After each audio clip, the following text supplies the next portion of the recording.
Alright everybody, this is going to be my first Workbench update. I'm working on 3 projects and don't have no time to finish what I started.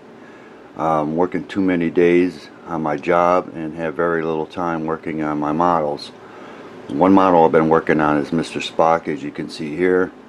Should have did it before and after with his face, but I'm working on his face. The camera's going to pick up every little detail, which is fine. But I think his face is a big improvement from what it looked like before. I still got to do his lips and his eyes. Got his hair masked off. I'll have to touch that up too. I wouldn't enter this in a contest. I did this model probably back in between 2009 2011. Didn't do any of the seam work. As you can see, I still have to touch him up. I did his hands. They're looking good. I might do another coat of paint on his hands, but everything's looking good. May have to touch his shirt up, but he's looking good. I'm taking my time with him. I got a couple more kits like this in stock. You can do another kit down the road, but this is one that I'm working on. I'm going to go ahead and pause the camera and put my next project on my workbench. And I'll get back with everybody here in a minute. Alright everybody, this is the other model I've been working on. It's the Snap Kit Batmobile. I think it's 1/24th, 1/25th scale. Amazing Scale Modelers right here. Has a Google Plus page and are on Facebook. And they've had a Batman build going on for a long time, and I just have not gotten the time to finish the Batmobile. The bottom though I did paint, and it looks really nice, nicely detailed. Painted that up, gave it a little more detail than what it looked like out of the box. You can see here it looks really nice. I want to get back to working on this model too and finish it up. It's a really cool car. I've always liked the Batmobile, especially the 66 Batmobile from the TV series. And then the Bat phone, I hit that with some paint, but with all the hours I'm working, I just don't have the time to keep up with everything, and I'm actually working on 4 projects, not 3. So I'm going to go ahead and pause the camera and put my next project on the workbench. I'll get back with everybody here in a minute. Alright, on my workbench you can see here is the yellow submarine. Don't look yellow at the moment.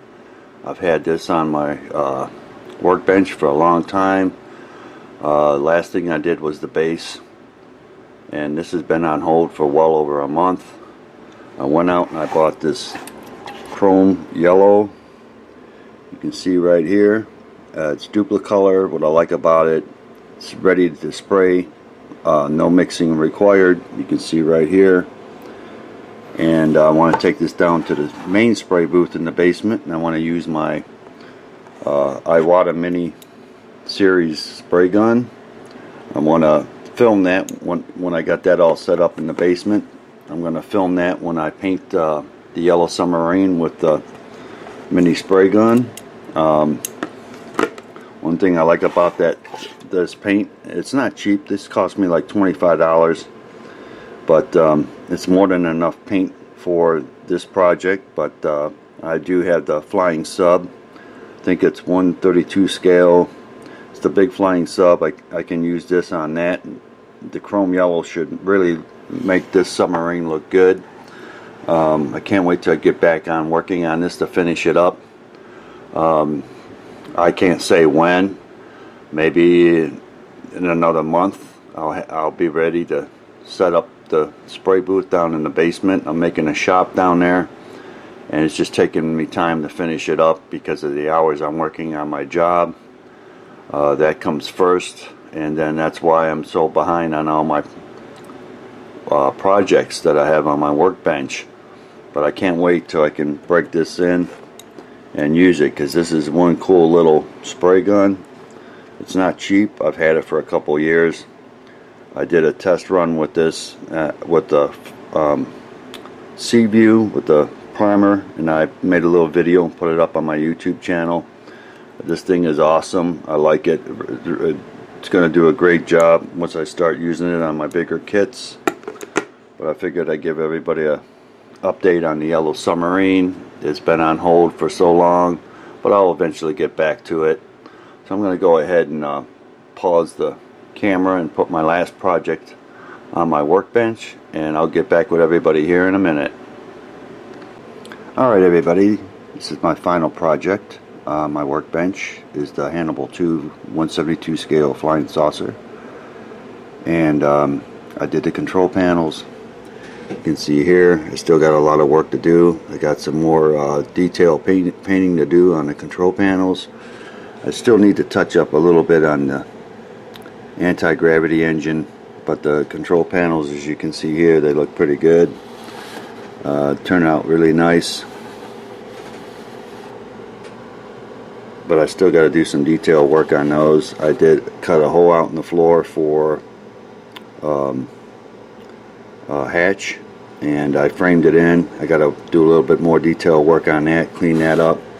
These parts here go on the inner walls of the flying saucer. I painted that flat yellow, painted that light gray, and I did that with aluminum, and then I applied a dull coat to protect the paint. This is the hatch that I came up with for the idea for the floor. I want to get back on this project, start working on it again once I get the time.